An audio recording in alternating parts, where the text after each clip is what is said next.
Halo teman-teman para PPSU, pencari skena umum. Ini konten gua yang kedua bersama dengan Dery Nata, masih dalam segmentasi krisis skena.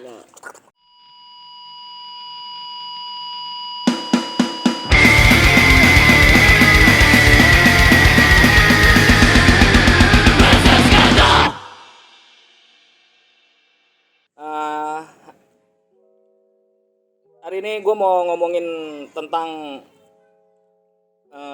desain dan ilustrasi. Jadi sedap. Lu kan ini sebagai seorang ilustrator ya kan? Gue juga. Abal-abal lah, friend. Waduh, kalau ilmu tuh jangan ditahan, friend. Langsung kasih aja. Oh iya, siap. Gue mau nanya nih, kalau kayak gitu kan ada yang namanya mind mapping pasti kan? Nah itu proses konsep mind mappingnya tuh gimana tuh? Biasanya sih kalau gua ketemu proyekan nih sama calon customer, awal mulanya pasti gue brainstorming dulu. Antara misalkan lu apa klien gue ya, Iya. ini minta desain nih kayak gimana nih, ilustrasinya kayak gini-gini nih. Keluarin ide lu, keluarin ide dari saran gua, kita gabungin dulu nih. Nah itu namanya brainstorming kan. Setelah itu udah dapat semua kata kuncinya, kita catat-catatin nih. Misalkan contohnya gue pengen ada ornamen api, tengkorak, kayak gitu, kita catat-catat ini ide-idenya segala macam. Setelah itu baru yang namanya mind mapping. Iya. Nah mind mapping itu setahu gue sih cara pemetaan otak tuh. Misalkan ada ide-ide brilian yang kita belum temuin tuh. Contohnya yang kayak tadi api nih. Misalkan api nih kita turunin. Panas, membara, neraka, bla bla bla, merah, hangat, seksi, kayak gitu-gitu. Dari situ kita pilih nih 5 kata kunci namanya keyword. Nah di keyword itu yang bakal jadiin konsep buat ilustrasi tersebut atau enggak desain tersebut. Itu sebelum masuk dari ilustrasinya, untuk pembuatan ilustrasinya. Ya biasanya sih kayak gitu gua kalau pengerjaan project. Untuk penemuan itu seberapa panjang tuh penemuan proses mind mapping itu? Biasanya ya kalau kayak gitu tergantung dari kliennya ya, kebutuhan dari kliennya juga sih kayak gimana. Bisa mingguan atau lebih buat pencarian mind mapping itu tersebut. Kayak ini deh, contohnya kayak lo misalkan punya pasar, lo dagang nih tapi belum tahu nih apa yang mau dicari atau apa. Gua harus analisis dulu dong, kejadiannya kayak gimana, target pasarnya siapa, yang datang konsumennya kayak gimana nih, yang kurang-kurang apa. Nah itu kita presentasiin ini seberapa nih buat jadiin desain atau nggak mind mapping tersebut tuh, target pasarnya segala macem.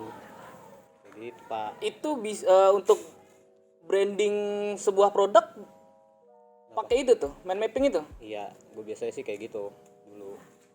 Kalau setiap ada proyekan dan segala macam kayak gitu yang berkaitan dengan desain atau nggak ilustrasi. Oh, berarti untuk satu proses mind mapping aja udah makan waktu seminggu 2 minggu lah ya. Iya, Semingguan bisa. Belum kan analisisnya juga tuh. Lu nggak mungkin juga sehari langsung dapat apa ya namanya, analisisin. Wah ya ini hari ini customernya yang datang segini nih, besok belum tentu sama kan kayak gitu. Nah itu tuh buat perkiraan apa ya, target pasar yang mendekat tuh yang setiap hari datang tuh kayak gimana, kayak gitu-gitu. Biar kita tuh nggak melenceng buat keluarin desainnya. Apakah itu menentukan sebuah karakter desain nanti? Karakter desain bisa dari mind mapping bisa ya? Bisa banget. Analisis itu tuh gunanya biar nggak terlalu melenceng aja. Kayak gimana nih, ini brand lu apa, misalkan nih contohnya kalau gimana ya, produknya susu. Iya, produk susu. Menurut lo yang beli itu anaknya atau ibunya? Ibunya. Kenapa? Karena anaknya mana mungkin ngerti beli susu. Pasti ibunya yang beli. Kurang lebih kayak gitu. Anaknya itu konsumennya, tapi pembelinya ya ibunya yang punya uang. Nah dari situ tuh lo analisis ini, contohnya kayak dia kesehariannya perginya kemana aja. Di situ bisa buat media promosi yang bakal lo tempel segala macam buat desain. Itu kalau di branding tuh yang gua dapat dulu tuh waktu zaman sekolah dulu dah. Yang nggak lulus itu kan? Enak aja, friend. Lulus? Biar kata lulus telat. Iya, yang penting lulus nggak apa-apa. Iya, nggak apa-apa lah. Nah kalau untuk proses ilustrasinya gimana? Cara penggambarannya tuh? Sketsanya Sketsanya? dari kata-kata apa sih namanya yang tadi di mind mapping itu tuh dia dapat konsep-konsepnya kayak Ya gimana. misalkan konsepnya kita agak tes-tesan gitu misalkan Iya. nih, ngambil yang agak warna-warna yang nggak terlalu gelap, terus ada api-api dikit gitu kan. Itu nanti proses penggambarannya bagaimana tuh? Kita sketsa dulu sebelum di ACC, terlebih lanjut ke masuk ke digitalisasinya, atau enggak langsung misalkan manual nih, langsung secara fisiknya langsung finish, jangan langsung di fullin kayak gitu. Sketsa dulu, dari sketsa baru balikin ke customer lagi, ini cocok gak kira-kira ilustrasinya, kayak gitu. Tun yang lu maksud kayak ilustrasi, sketsa segala macam, pokoknya apa ya, intinya sih dari mind mapping tersebut itu kata kuncinya tuh di situ semua tuh. Nah baru lu aplikasiin ke sketsa biar nggak terlalu ngablu nih, ini pengen dilariinnya kemana nih. Kan kalau lu kan nerima job kan berarti kan, Ya. nggak bukan berkarya sendiri gitu, emang lu munculin bikin lu inilah sebagai Ya. karya lu. Ya. Lu kan nerima job. Iya, gue budak. Apakah itu ya? Gue budak korporat. Emang bener. Iya. Ini tuh kan setting. Iya. Apakah itu tidak mengganggu karakter penggambaran? Asik, sedap ya. Kan kalau misalkan ini kan punya karakter masing-masing tuh, dari dia narik garisnya. Bisa. Mana kali ya menurut gua. Idealis yang fleksibel mungkin bisa dibilang kayak gitu. Mana ada lah. Bisa dong. Kalau lu terlalu idealis lu bisa mati di Oh iya, makan zaman kan. benar. Boleh. Harus fleksibel juga dong ngikutin. Nih gue pengennya kayak misalkan pengennya band-bandan nih. Gimana ya cara ngidupin ya? Harus fleksibel dong ngikutin target pasarnya kayak gimana. Misalkan gue maunya keras atau gotik atau black, tapi pasarnya di sini nggak ada nih. Gimana mau cariin pasarnya? Kan harus fleksibel ngikutin sama orang-orang sekitar biar kita diterima juga. Iya benar ya. Bener kan? Benar. Nah kalau ini kan udah dari proses ilustrasinya kan ya seperti itulah gambaran besarnya lah ya kan. Lu berarti apakah akhirnya lu berdamai dengan kalau lu nggak bikin ilustrasi itu dengan apa namanya keinginan si pemberi job? Ya harus, karena dia yang ngasih gue duit. Emang lu nggak milih-milih misalkan bandnya nggak mau nih gue gambarin begini nih, gue maunya yang band yang gue gambarin yang oke-oke aja lah, yang menurut gue ini nih masuk nih karakter gue ke dia nih. Apa langsung asal sekat aja, dapat sekat? Nggak dapat sikat, dibilang dapat sikat juga nggak terlalu mau kayak gitu juga sih gue sih. Tapi dibilang terlalu keras buat gue pengennya kayak gini nih, nggak juga. Berarti kan lu itu ini dong, apa memikirkan potensi dari bandnya dulu nih, potensi bandnya oke Potensinya enggak ada, nih, iya, baru lu gambarin kan? Iya, ada juga yang kayak gitu-gitunya. Kurang lebih kayak gitu, Fred. Iya. Tapi sekarang bandnya di mana? Di band-band doang apa enggak tuh kalau untuk job-job ilustrasi itu? Nggak di band-bandan juga sih. Kalau mungkin di krisis label, iya. Iya, Ini krisis lagi label ya. Kita kalau krisis label ya. Band-bandan nih, ini kayak gabungan Ilustrasi, ilustrator dari krisis label nih, friend. Bisa nih kalau mesen-mesen apa-apa nih. sama- Oke. Thank you promosinya. Lagi dan lagi kita harus pakai ini antis ya, Oh, demi iya, siap. menjaga keamanan dan kesehatan sesuai dengan protokol kita, Oke, siap, Fred. agar kita terhindar dari coronavirus. Anjir. COVID-19. Tadi sampai mana pertanyaannya? Waduh, gue juga lupa lagi. Sampai mana tadi? Ilustrasi, bener. Aduh, lupa gue. Berarti apa tadi? Oh, potensi. Potensi Patokan potensi dari sebuah band yang akan lu terima itu kayak gimana? sama di kuping gue enak, gue jalanin. Berarti idealis juga dong namanya. Ada nih. fase idealis ya, tapi ngeliat juga apa namanya, ini emang ada bibit bobotnya kagak. Iya, tapi dari tadi lu kayak ngomong lu pop tapi ini anti mapan, anjrit sama aja. Dibilang ini, tapi ini gue milih juga sih dari kuping, sama aja tuh. Setelah itu jadiin mind mapping udah dipetain nih apa aja intinya segala macam, diturunin sampai dapat ide yang lebih brilian dari situ. Jadiin kata kunci, namanya keyword. Ya kata kunci, keyword itu Iya, kata kunci kata itu kuncinya keyword itu. itu versi bahasa Inggris dari kata kunci. Iya, siap. Gue menjelaskan aja, Fred. Gak usah ngegas dong. Enggak, itu ini. Emang kadang-kadang begitu. Ini namanya kata kunci. Kita nyebutnya keyword. Iya, itu kata kunci, gue Iya, tahu. Fred. Ya elah. Lu. Lanjut. Kan dari keyword kayak gitu baru kita kembangin. Kalau misalkan di logo sih biasanya gua bikin sketsa itu 50. Buset, banyak banget. Itu berapa lama lu proses bikin 50? Itu belum tentu kepilih semua kan? Ya, nggak Pasti dipilih cuma satu. dipilih emang satu. Tapi kayak gitu, apa ya? Selera antum nih, misalkan jadi customer gua nih. Oh, jangan antum dong. Iya, selera lo Yoi. sama gua pasti beda. Lu Yeah. punya kriteria selera yang beda sama gua. Hmm. Lebih dicocokin lagi dari seleranya lo sama si target pasar yang calon customer lo nih yang lebih ngepas buat lo apa. Itu yang bakal dipilih nantinya. Penyesuaiannya. 50 ya banyak juga ya. Itu biasanya kalau logo gua kayak gitu. Untuk logo 50 itu lumayan loh. Iya banyak sih. Gue nggak ngebayangin sih berapa lama tuh gambar tuh. Nggak mungkin sehari. Ya taruh sehari 3. Untuk bikin sketsa 50 logo aja itu baru sketsa kan berarti kan? Ada trik-trik ajaibnya Oh, ada trik-trik aja. Kalau ada waktu lah, selama ada waktu lancar lah, seminggu jadilah ya. Sketsa aman selama seminggu. Sekarang gue mau nanya tentang proses ini, pewarnaannya, menentukan sebuah warna. Iya. Kalau gue pernah ngelihat beberapa desain yang menggambarkan api tapi warnanya nggak merah, nggak ada panas-panasnya gitu. Itu gimana tuh? Dari sebuah desain tuh. Main ke psikologi warna sih kayak gitu. Wah, itu boleh dijelasin kali itu. Gue kurang paham tuh sama psikologi warna tuh. Psikologi warna apa ya? Warna-warna dari sifat lu punya sifat yang karakter lu kayak gimana nggak cuma dari visualnya kan, tapi dari karakteristik sifat lu kayak gimana. Misalkan gue kenal lu, tampilannya serem nih tapi ternyata sifatnya Hello Kitty. Waduh, bisa juga bruri. Iya kan, bisa juga dong. Nah itu yang di psikologi warna juga bisa digambarin ya. Misalkan dari warnanya nih pink, bisa ngegambarin kasih sayang, kehangatan, cinta, seks, kayak gitu-gitu bisa.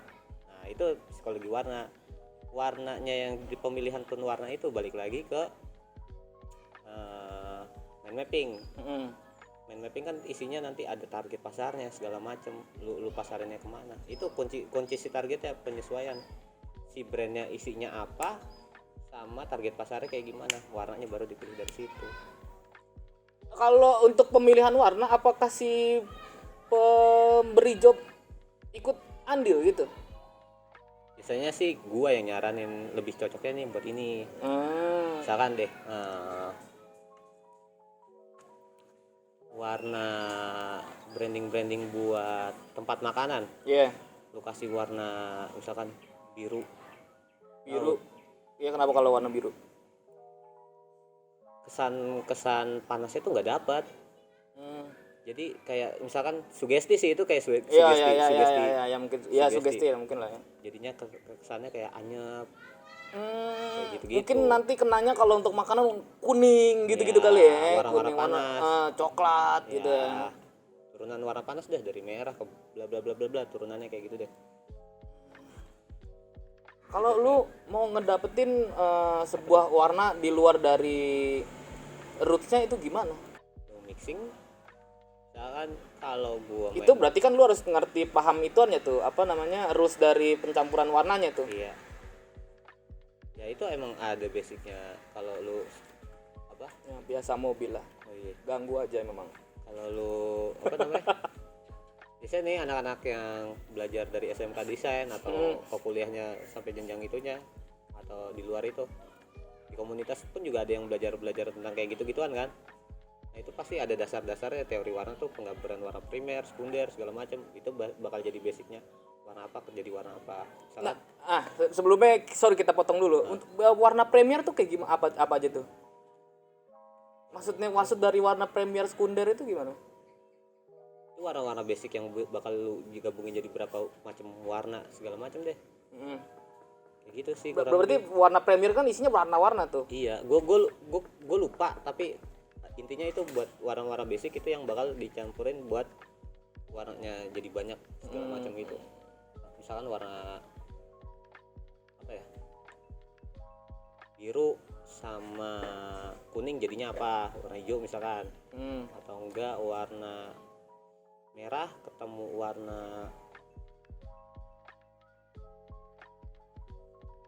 apa ya, warna merah sama kuning jadinya oranye, atau enggak coklat, kalau lebih dominan ke merahnya gitu.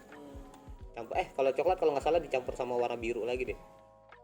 Kalau nggak salah ya, gue lupa ingat kan udah lama. Oh berarti coklat itu bukan warna premier ya, bukan warna asli jatuhnya lah ya.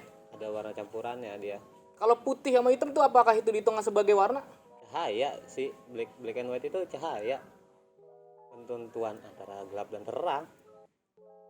Kalau setahu gue sih itu nggak buat pencampuran warna, nggak pakai warna putih sama sekali ya. Nggak ada sih.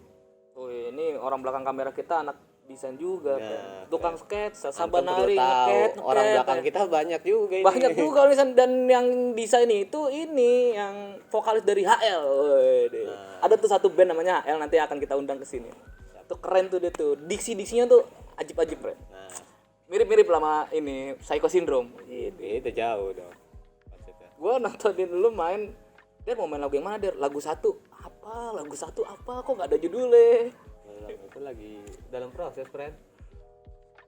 Udah jalan berapa Apa tuh? itu band? Kenapa? Oh, dari Krisis labelnya sendiri. Hmm.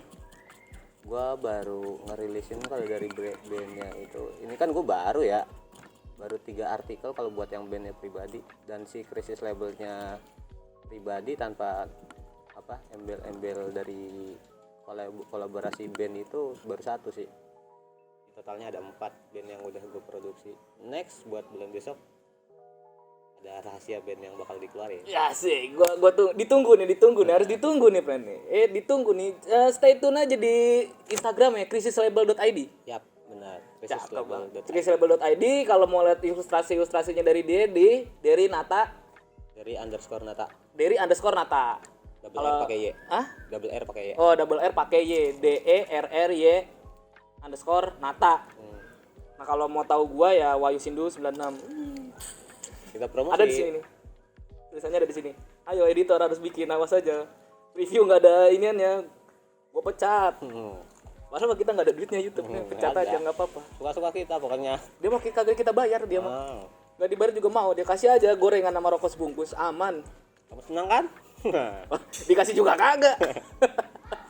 Oke, segitu aja lah untuk pembahasan tentang ilustrasi lah. Itu secara garis besarnya aja lah ya. Iya. Mungkin kalau lu mau tahu lebih lanjut ya lu bisa ngecek YouTube, atau kalau lu punya Kritik dan saran. kemampuan lebih dari segi waktu, Yap. lu sekolah dah. Itu ya bisa sih sekolah gitu kan. Kalau gua ada salah-salah kata, lu bisa komen di bawah. Ya di bawah ya, bisa kritik dan saran silahkan di bawah, sebrengsek-brengseknya mulut lu nggak apa-apa. Kita Pokoknya sama-sama bebas, sharing. kita terima aja lah pokoknya kita mah. Yap. Kagak kita tolak, apapun ambil. Thank you semuanya yang udah nonton video kali ini. Besok kita akan kembali lagi. Ada sesuatu yang baru juga. Untuk band HL mungkin nanti lah ya, karena itu band gue juga. Orang dalam. Gue bikin kayak gini harus ada feedbacknya buat band gue. Iyalah. Iya nggak boleh. The Cuma power of. iya power of orang dalam. Ya. Cuman yang datang nanti vokalis sama gitaris aja. Nah, Gitarisnya yang ngelit dah. Kalau yang ritem ada di situ, cuman jangan dah. Agak beres kelakuannya. Gini nih, friend. Kalau nggak drummer, oke ada drummer. Pokoknya Antum jangan ikut-ikutan dah pokoknya. gitaris satu itu jangan dah. Iya. Agak boleh banget dia datang dong. Halo. Cengir di ujung. Hah? Oh, itu dia di band. Ntar gue tunjukin fotonya nih. Dar, orang yang di band di YouTube WP Entertainment. Oke, thank you. Dadah. Bye. Sampai ketemu lagi.